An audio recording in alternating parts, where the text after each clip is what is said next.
What's up guys, it's Callum here, and today we're going to be covering Upwork and how you can start signing high ticket retaining clients on Upwork. So I hope you enjoy this video. Recently I've had quite a bit of success with Upwork, signing between 1,000 to 2,000 in new deals. I have quite a few different people in the work now, so it's going pretty damn good. So I just thought I'd drop this video. As you all know, Upwork has made a few tweaks to their platform. Some people like it, some people hate it. So basically what they've done is you now have to pay for connections, and certain jobs cost more connections. So let's say it's a $750 per month client on a 3 to 6 month basis. That may cost around 4 connects instead of the typical 2. And now you have to pay, I believe it's 15 cents, 0.15 per connect, I believe it is. So if you want to apply for a 4 connect job, then it will cost, whatever that is, 60 cents. So as you can see, they're making it a little bit harder, and they're really upping the barriers to entry. And I think this is quite a good thing, to be honest, because it's kind of going to weed out how many people apply for jobs. So before, a lot of people were kind of spamming jobs. They were just like copy and pasting multiple times on the same sort of jobs, right? However, now you're likely only going to see like less than 5 to 10 kind of on a job. So it's a little bit easier for us to sign clients, but again, you're gonna have to pay. So take it as you want, but it is what it is, right? So yeah, I'm just going to show you kind of the filters we use and how I kind of search about and find these high paying jobs, right? So as opposed to just like the typical $5 budgets, there are certain categories you can certain search filters, sorry, you can basically tweak to your advantage. So I'm going to be showing you now how I do that. So typically I do some of the following. So my sort of searches are social media marketing, e-commerce, LinkedIn, lead gen, Facebook advertising. I also do copywriting as well. So again, it's highly dependent on your skills, but for the most part, I imagine people watching this video are going to be in the social media marketing space. So I'm just going to show you sort of how you do that. So typically what I start with doing is I just type something like social media marketing, and hopefully the internet isn't too bad.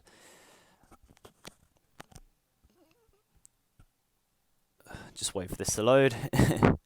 Yeah, here we go. So as you can see, it's pretty much giving you every single type of job, regardless of how long it is, regardless of the budget, regardless of the client's location.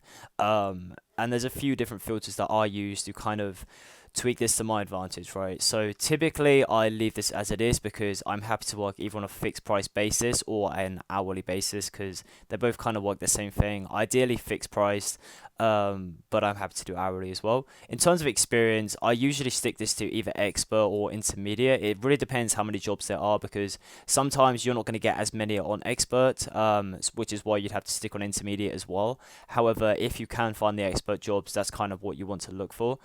Client history, I really look for any client history because I want to keep it fairly broad. I leave this as it is. Number of proposals, I usually leave that as it is as well. It doesn't really matter too much. And then budget, typically I do a minimum of $500 and a max of just whatever big number I can think of.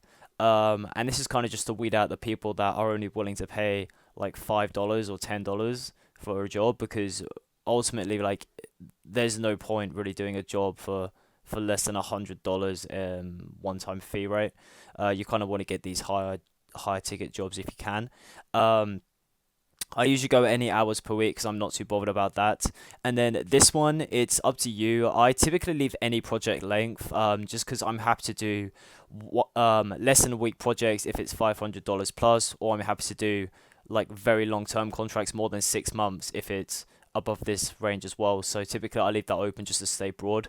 And then client locations, typically I want to go with United Kingdom, United States, I mean, I don't always change this, to be honest, but like, by the internet, there we go, United States and Australia. Yeah, so United Kingdom, United States, Australia, Canada, if you can, because they're kind of the ones we want to find. It's taking a long time to load. So yeah, and Canada as well is the last one. But I'll leave that as it is, because again, this is dependent on where you're from. If you're from, for example, Singapore, then you might just want to stick to Singapore or any country. But just for me, because I'm in the UK, that's kind of what I do. Um, so as you can see here, we're getting jobs from United Kingdom, Australia, United States, and basically what I do is I sort of briefly run through them. So I have a look and I see, right, this guy more than 6 months, 30 hours per week, expert, that's cool. He's looking for a VA, social media management, that's cool because we could probably outsource that. Um, more online with funnels, Facebook. I'm looking for a full-time VA to grow with me. Um, there's potential in that. So what I basically do is I'd open the link in a new tab, like that. Marketing officer with experience, not me. Live chat consults, onboarding, no. You want to kind of look for ones that are commission based, because some people are going to be quite misleading and say you can earn thousands a day doing this, right? When really they're just going to pay you on commission based sales, which you don't really want to do. Um, Brand strategist, help our reputation, yeah, something like that. Typically, I do about 3 to 5 a day. But again, this highly depends on how many clinics you have and how much time you have to dedicate to this, right? Crowdfunding, no. Grow my personal Instagram account. Um, some of them are just kind of not jokes, but they're kind of difficult to achieve, right? So you want to kind of avoid the people who have really high expectations. Like sometimes I see jobs stating, right, I'm looking to gain 10,000 new followers this weekend, and it's like that's not really gonna happen, mate. So it's best to just leave those ones alone and just stick to like the serious. Typically, like the longer the paragraph and the more detail they put in, the less proposals they're gonna receive. Which is kind of where we want to sort of look, right? Yeah. So social media management. I'm not fluent in Spanish. Marketing events with. Yeah, see, this could perhaps be a commission-based one, because like estimates budget 10,000. Seriously wealthy if done well. Yeah, they're kind of like trigger words that I want to avoid a project. Yeah, unlimited upside revenue. It's kind of like if you want to do that, then go ahead. But for me, I just want predictable, sustainable income, right? I don't want to mess around with commission and shit like that. So yeah, just like that. I tend to look for 3 to 5, as I said. So especially as e-commerce with case. Yeah, so I have a few case studies for e-commerce, so I could do that. Facebook expert. We want someone who could target. Yeah. Um, we have someone who knows Facebook advertising, knows it well. Yeah, that's me.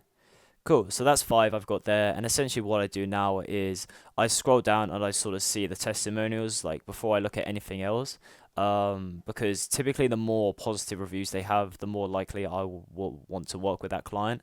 Um, so this guy's only got one. It's not the biggest deal to be honest, but it can make a big difference. I also like to look at the average hourly paid. Because if this is about $4 to $5, I just won't bother. So the higher it is, typically the better, because obviously my hourly rate is $25 an hour. So if someone's only willing to pay like crap money, then it's not really what it's not really a client I want to go for, right? Um, yeah, so unfortunately, because of the Upwork changes, as you can see, you need 6 proposals just to apply for this one job, right? So you've got to make the most of these things. That's about $1, which I know isn't much, but if you're sending out a lot every day, it can really add up. So I'd probably avoid that just because it's so many. And he's only paying $7 an hour average, and he's only got one, right? So I typically leave that. This one again, it's 6, $3.83 an hour. Yeah, so you see, they're not typically going to want to be paying high rates if they know they can get it from someone in the Philippines, for example, at such a low rate. Um, yeah, so I'd probably leave that as well, to be honest. But perhaps also it may be one to look into, because obviously this guy has a lot of spend, a lot of hires, and he's based in the same country as me, and he also specified he wants an expert. So I would probably leave this one as well. And essentially what I do is I just skim through all of these. I see, well, now I have to see how many connects it requires. Um, I also look at, again, testimonials, stuff like that, and I look at the job description. So, yeah, I think now with the Upwork changes, I'd probably ditch that job, to be honest. Can get done. There we go. This guy has quite a lot of positive feedback, which is always a good sign. Um, Little ninja trick you can do. You can find out the name. So this person's called Shana, and you can essentially leverage that inside of your proposals to the client, right? Need a Facebook ad person who can do what we need done. We want target our email list only. Yeah, so it's not very brief, to be honest. It's kind of it's very broad, and if it's costing that many proposals and they're not really telling you anything about the job, maybe best to leave. The things with Upwork, right? You can't really expect to get jobs all the time. Especially after the update, you have to be quite strategic with it. Otherwise, it's going to cost you a lot of time and money. So typically, even if you just do one a day or zero, that's fine. Like if you can't find anything, then don't bother pushing for it, right? Unless you have serious amount of connects and money to spend on this platform. Advertising well. Yeah, I'd probably leave that. So this is the only like eligible candidate we kind of have for our proposal, which is fair enough. And I'm not going to go through the process, but essentially what I would do is I just click submit a proposal. In fact, did we see his name? Shit. Let me just jump back into the job posting. In fact, I could just do it now and show you how I kind of go about the whole process. So we can see his name, right? It's Jerry. That's cool. So now we know his name. I'd give this a bit of a read and just see what they're looking for. For a brand strategist. Wait, is this the $3 an hour guy?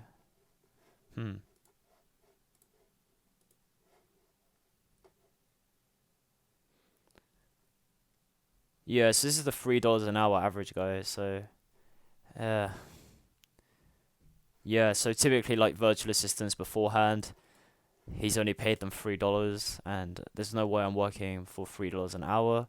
Assistant $6. That's still pretty bad.